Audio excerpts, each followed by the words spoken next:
So finally cake cutting এর পর্ব শেষ হলো। Hello friends, welcome to my another blog. তোমরা সবাই কেমন আছো? এদিকে গরমে অবস্থা আমার খারাপ প্রচণ্ড, যেহেতু এই ঘরে পাখাটা অফ রেখেছে। যাই হোক, এই ঘরে চলে আসলাম, পাখার তলে একটু বসলাম, আর এদিকে দেখো ভুতুকে বেলুন দিয়ে খেলছে। তার কিছুক্ষণ পর সমস্ত বাচ্চাদের খাবার দিয়ে দিল, যেহেতু অনেকটা রাত হয়ে গেছে, অলরেডি 10টা 10:30 মতো বাজে। চিনি সবাইকে খাবার দিচ্ছিল এক এক করে, আর এদিকে ওর বন্ধুরা হেল্প করছিল।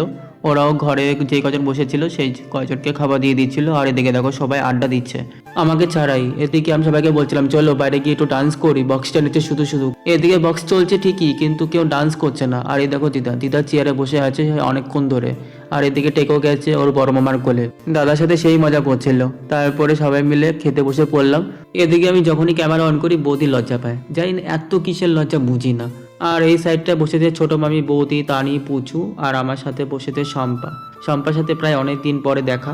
ওর সাথে খুব একটা দেখা হয় না, অনেকদিন পর পরই দেখা হয় কোনো অনুষ্ঠান বা পুজোতে।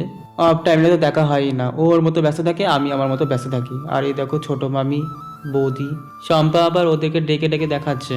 যাই হোক, ওরা হাই করলো, আর আমার পাশে বসেছে দাদাও খুব লজ্জা পায়, খুব একটা ক্যামেরার সামনে আসে না।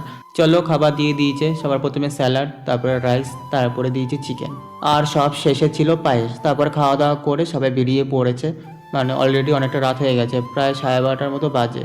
তাই মামি বলছিল রাস্তা অবধি এগিয়ে দেওয়ার জন্য। আর এদিকে দাদা বৌদিও চলে যাচ্ছে। আমি আবার মামিদের দিয়ে এসে আমি আবার দিদাকে নিয়ে বাড়ি যাব। চলে এসেছি মেন রোডে। এবার এখান থেকে ছোটো মামিরা টোটো করে চলে যাবে।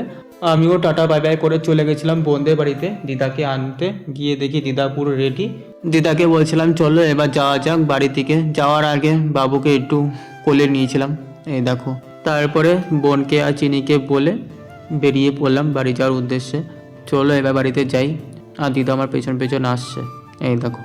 অনেকটা রাত হয়ে গেছে, আর ভালো লাগছে না, বাড়ি গিয়ে যে কখন ঘুমাবো। সেই বিকেল থেকে এদিক ওদিক করেই যাচ্ছি। সো ফাইনালি বাড়ি চলে আসলাম, এবার ড্রেস চেঞ্জ করে নেব। চলো আজকের জন্য রাখছি, দেখা হচ্ছে পরের ব্লগে। টাটা সবাইকে।